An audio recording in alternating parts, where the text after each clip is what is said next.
दोस्तों आज की इस वीडियो में बात करने वाला हूं दो ऐसी गाड़ियों के बारे में जिनको खरीदने का अगर आप ना ही सोचो तो आपके लिए बेहतर होने वाला है, क्योंकि बहुत जल्द माना ही जा रहा है कि वो दोनों गाड़ियां डिस्कंटिन्यू होने वाली हैं, जिस वजह से कहीं ना कहीं जब एक गाड़ी डिस्कंटिन्यू हो जाती है तो आपको उसके प्राइसेस भी एकदम से कम हो जाते हैं। प्राइसेस से मेरा मतलब है रीसेल वैल्यू एकदम ना के बराबर हो जाती है, काफी डिफरेंस आ जाता है। जैसे फोर्ड की गाड़ियां, फोर्ड जब इंडिया को छोड़ के गई तो उसकी रीसेल आज की डेट में बहुत ज्यादा डाउन हुई। पहले भी बहुत ज्यादा अच्छी नहीं थी, लेकिन फिर उसके बाद में और भी ज्यादा डाउन हो गई, क्योंकि लोगों को पता है कि ये गाड़ियां जो है मार्केट में नहीं आती हैं, तो इनके पार्ट्स वगैरह धीरे धीरे वो मार्केट से बाहर होते जाते हैं। तो दोस्तों बिना और टाइम लगाए मैं आता हूं सीधा इन दोनों गाड़ियों पर, जिनका नाम है होंडा की जैज और दूसरी गाड़ी भी होंडा की ही है, दैट इज योर WRV। आज की डेट में आप गूगल सर्च करोगे, कहीं पे भी जाओगे, बहुत सारे पोर्टल्स पर बड़े आराम से आप देख सकते हो कि ये दोनों गाड़ियां ऑलमोस्ट डिसकंटिन्यू होने के कगार पे हैं। इनकी सेल्स धीरे धीरे डिक्लाइन होती जा रही हैं और लगभग ना के बराबर ये गाड़ियां बिक रही हैं। अगर हम इन दोनों गाड़ियों के सेल्स डेटा की बात करेंगे तो आप देख सकते हो WRV की सेल्स जो है वो नवंबर 2022 में 430 कार्स थी, जिससे कम होकर वो दिसंबर में 359 कार्स हो गई और उसके बाद में जनवरी में वो 183 कार्स हो गई। इसी तरीके से अगर हम जैज के सेल्स डेटा की बात करें तो सितंबर में 618 गाड़ियां,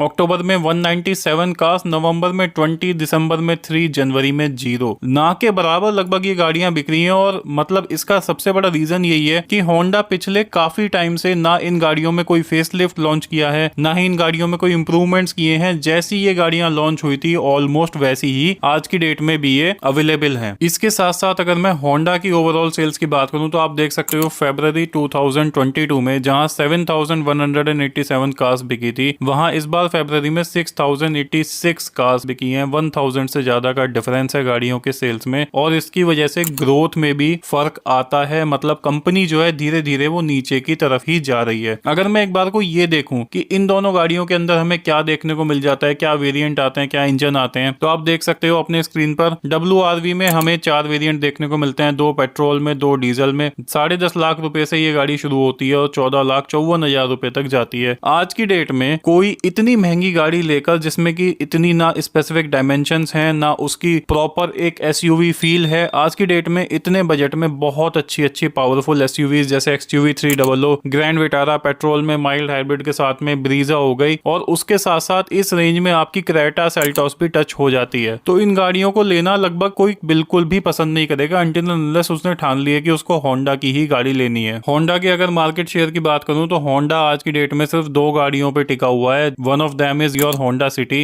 and another is your amaze. माना जा रहा है आने वाले टाइम में होंडा अपनी HRV, जो कि मोस्ट पॉपुलर और मोस्ट अवेटेड आपकी SUV गाड़ी है, कॉम्पैक्ट SUV गाड़ी है, उसको क्रेटा सेल्टॉस के सेगमेंट में लॉन्च कर सकता है, जिसके ऊपर मैंने अभी एक वीडियो भी की थी। उसमें आपको क्या क्या देखने को मिल सकता है वो आने वाले टाइम में हमें देखना होगा कि उसमें हमें क्या क्या मिलने वाला है। अब इसमें बात करें अगर इन दोनों गाड़ियों के इंजन के बारे में तो WRV का आप देख सकते हो यहाँ पर आपको एक पेट्रोल इंजन मिलता है, एक डीजल इंजन मिलता है। यहाँ पर पेट्रोल में आपको 1200 सीसी कैपेसिटी 4 सिलेंडर इंजन मिलता है, जिसमें iVTEC सीरीज का ये इंजन है। 89 bhp की पावर और 110 न्यूटन मीटर्स का टॉर्क जनरेट करता है। ये इंजन आपका नेचुरली एस्पिरेटेड आता है। अगर ये टर्बो आता तो फिर भी इसमें मजा आता और इसके फिगर्स देखने को मिलते कि हाँ कुछ मजेदारी वाली बात है, और इसको चलाने में भी ज्यादा अच्छा महसूस होता। डीजल की अगर बात करें तो वो आपका 1500 सीसी का इंजन है। iDTEC सीरीज का इंजन है, 98 bhp जनरेट करता है और 200 न्यूटन मीटर्स का टॉर्क ये इंजन जनरेट करता है। उसके साथ साथ यहाँ पर अगर बात करें इन दोनों गाड़ियों के वेबसाइट लिस्टिंग की तो फिलहाल आज की डेट में ये दोनों गाड़ियां आपको वेबसाइट पर अवेलेबल हैं। आप देख सकते हो जैज WRV दोनों आपकी गाड़ियां जो हैं वेबसाइट पर लिस्टेड हैं, बट हो सकता है कि ये दोनों गाड़ियां बहुत जल्दी वेबसाइट से डीलिस्ट कर दी जाएं। दोस्तों अभी माना यह जा रहा है कि इन दोनों गाड़ियों के साथ साथ एक और होंडा की कार है जो कि डिसकंटिन्यू हो सकती है, वो है आपकी अमेज डीजल। नए एमिशन नॉर्म्स की वजह से बहुत सारे मैन्युफैक्चरर्स अपनी छोटी सीडान्स में, जो कि मतलब आपके थोड़े बजट सेगमेंट में आती हैं, 8 लाख से 10 लाख रुपए के बीच में आपको देखने को मिल जाती हैं, उसमें अपने डीजल वर्जन को डिसकंटिन्यू करते जा रहे हैं। जैसा कि आपकी ओरा भी उसी कैटेगरी में आती है और टिगोर भी उसी कैटेगरी में आती है। तो दोस्तों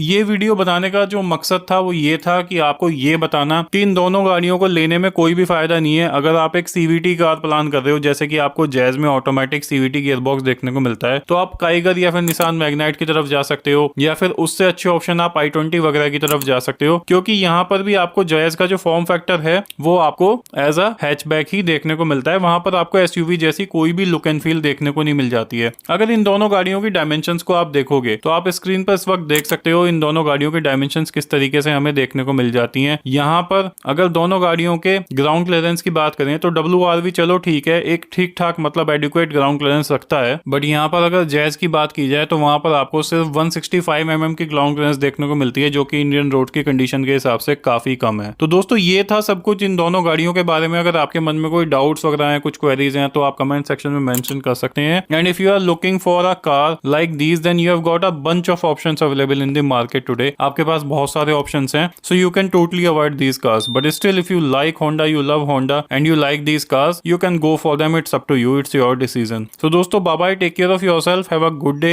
and remember, always drive safe. Bye bye दोस्तों.